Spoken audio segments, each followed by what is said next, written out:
What a game we have just seen in Madrid derby. Madrid derby में ये चीज़ें यानी कि वो चीज़ें हमें देखने को मिली जो हमें लेट 2000 के अंदर देखने में मिलती थी।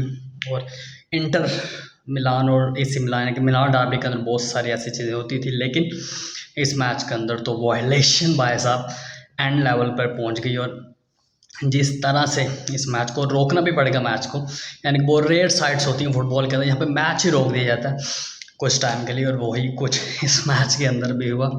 सिमियोनी की इंटर मैड्रिड एथलेटिको मैड्रिड और यहाँ पर Real Madrid of and Carlo Ancelotti की।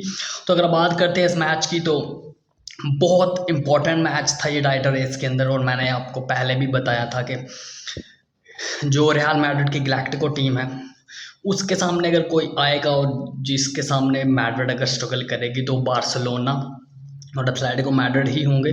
और वही हुआ डेफिनेटली कि एथलेटिको मैड्रिड के अगेंस्ट 1-1 ड्रॉ हो गया इनका। अगर हम मैच की बात करते हैं तो फर्स्ट हाफ बहुत शांत था, बहुत ही क्लासिकल फुटबॉल खेला जा रहा था दोनों तरफ से, और इतना कुछ बाजार हमें देखने को नहीं मिला। बहुत सेंसिबल फुटबॉल एथलेटिको मैड्रिड खेल रही थी और मैड्रिड जो है रियल मैड्रिड भी खेल रही थी। कि मैच में अगर फर्स्ट हाफ में पोजीशनिंग वगैरह की बात करें तो 49-51 की पोजीशनिंग थी। रियल मैड्रिड 2% पोजीशन के ऊपर थी, लेकिन फर्स्ट हाफ में मेरे नज़दीक मैड्रिड जो एथलेटिको मैड्रिड थी वो गोल कर सकती थी, उनके पास चांसेस थे गोल करने के, लेकिन उन्होंने ऐसे मिस कर दिए वो चांसेस, वरना शायद वो उस चीज़ की ज़रूरत ही ना पड़ती एथलेटिको मैड्रिड के फैंस को, जो उनको करनी पड़ गई बेट ऑफ द मैच। सो जो चेंजिंग हुई वो हुई गोल के बाद, मिलिटाओ के गोल के बाद, जहाँ पर गोल हुआ लेकिन मिलिटाओ के ऊपर वो चीज़ें नहीं हुई। वो सारे कुछ कोतवा के ऊपर हुआ, यानी कि जब जो ही गोल हुआ वो उनके फ़ैन को नज कर रहा है,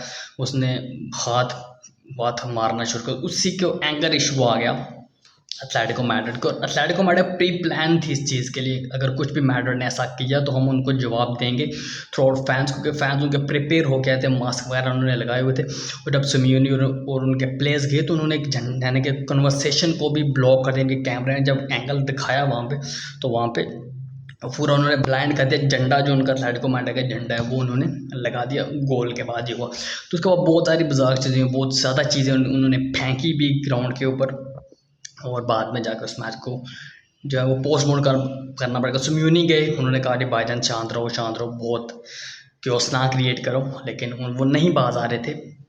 और फिर कुछ टाइम के बाद जाके चीज़ें सेटल होना स्टार्ट हुई। 15-20 मिनट के लिए मैच को रोका गया और उसके बाद मैच रीस्टार्ट हो, तो बुलिंग आवाज़ें वगैरह फिर जो है वो मैड्रिड वाले एथलेटिको मैड्रिड वाले कर रहे थे, और ये चीज़ें जाके बहुत वर्स हो सकती है। और रियल मैड्रिड के ओरा के ऊपर जा रही थी, लेकिन एंड के ऊपर जाके पुअर डिफेंडिंग क्रिएशन की वजह से, यानी कि 6 डिफेंडर्स थे और उनके बीच में से बॉल निकल गई और उन्होंने गोल कर दिया।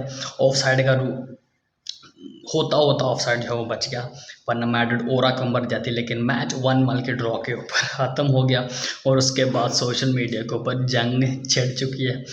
सो अगर हम बात करते हैं इस मैच की, तो बहुत इंपॉर्टेंट मैच था टाइटल रेस के अंदर। मैंने पिछली वीडियोस के अंदर भी बताया था कि मैड्रिड में लूप होल्स हैं। देखें, जो गोल हुआ वो बहुत क्लासिक पास था, क्या बोलते हैं उसको, मॉड्रिच का, यानी कि उसने सीधा नहीं मारा, उसने लेफ्ट पे दिया जो है वो विनीशियस ने वहाँ पे पास दी, और एक पुअर डिफेंडिंग वहाँ पे की गई फ्रॉम एथलेटिको मैड्रिड भी, और वहाँ पे गोल कंसीड कर गए जो है वो एथलेटिको मैड्रिड वाले, और उसके बाद वायलेशन हो गई उसके बाद। लेकिन वो प्रो डिफेंडिंग नहीं थी, और एंड पे जाके ये भी मैड्रिड वाले भी गोल खा गए। अगर हम इन मैच बात करें तो बहुत ज़्यादा बॉल लूज़ की, स्लोपी थी यहाँ पे एथलेटिको मैड्रिड, यानी कि पता नहीं क्या कर रहे थे, अपने होम पे थे फिर भी स्लोपी मुझे नज़र आ रहे थे। तो ये चीज़ें जो हैं वो इनको कॉस्ट कर रही थी, वरना बहुत ज़्यादा चांसेस गोल के बन रहे थे यहाँ पे, ओपन प्ले गोल होना चाहिए थे, लेकिन वहाँ में एथलेटिको मैड्रिड चूकती हुई नजर आई। सो ये मैच बहुत इंपॉर्टेंट था, और मैंने आपको कहा भी था कि एथलेटिको मैड्रिड वाले मैचेस में पॉइंट्स जो है वो इंपॉर्टेंट होगा। इस वक्त 3 पॉइंट डाउन है। अगर यहाँ से मैड्रिड एक आध मैच हारी और जब एल क्लासिको होगी तो वहाँ पे अगर कुछ पटांग होगा तो बहुत प्रॉब्लम हो जाएगी एटलेटिको मैड्रिड, रियल मैड्रिड और बार्सिलोना की टाइटल रेस करने। इस वक्त बार्सिलोना टॉप के ऊपर है, बार्सिलोना हारी है मैच, लेकिन रियल मैड्रिड अब तक मैच नहीं हारी, लेकिन फिर रियल मैड्रिड ने पॉइंट ड्रॉप किए हुए हैं। इस वक्त उनके 4 पॉइंट ड्रॉप हो चुके हैं, लेकिन इस वक्त वैसे वो नीचे हैं, यानी कि 18-21 पे हैं वो। तो ये चीज़ें हैं, लेट्स सी कि अब क्या होता है, लेकिन आने वाले मैचेस बहुत इंपॉर्टेंट और ग्रेटफुल हैं। और अब बर्नाब्यू पे जो भाई साहब प्रॉब्लम, आप तो Atletico Madrid versus real Madrid, ये बर्नाब्यू गेम भाई साहब क्या अपडेट है, फाइंड आउट करें। और ये मैच अब क्लासिक होने वाला है। बात करेंगे जी रियल मैड्रिड एटलेटिको के बाद हम यूनाइटेड के ऊपर। सो दे आर रबिश फुटबॉल। अगर मैं इस मैच को प्रॉपर तरीके से कहूँ कि कितने गोल होने चाहिए थे, तो हाफ डजन, 6 गोल पक्के थे। कुछ बहुत इजी चांसेस मिस किए टॉन्डम ने, और कुछ कन्वर्टिंग नहीं हुई, और रेड कार्ड के बाद तो बैठ ही गई थी यूनाइटेड। तो यूनाइटेड का क्या सीन है, क्या चक्कर है, 2028 में चैम्पियन बनना है जी इन्होंने, और ये इनका मैप है जी।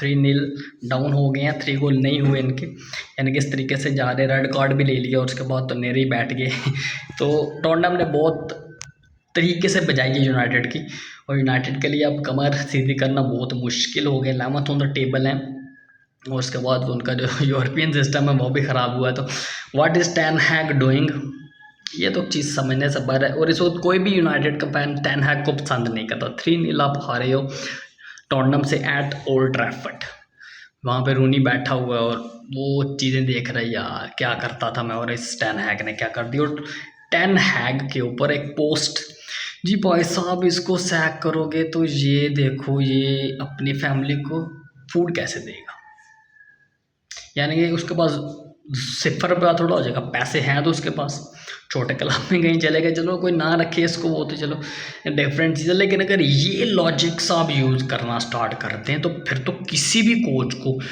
सैक ही नहीं करना चाहिए। अब ये हराता रहेगा, अब तो क्या लाइफ टाइम के लिए इसको परमानेंट दे देंगे, हमें कोई प्रॉब्लम नहीं है। ये यूनाइटेड की फैन बेस कह रही है, और यूनाइटेड के कुछ जो प्रो टेन हैग है या टी टेन हैग है, तो जो प्रो एंड टेन हैग वो कह रहा है जी नहीं, ये अपनी फैमिली को, डॉटर को, वाइफ को फूड कैसे देगा अगर इसको सैक कर देंगे। तो ये तो अब आपका अपना मसला है कि ये चीज़ें फुटबॉलिंग में नहीं होती।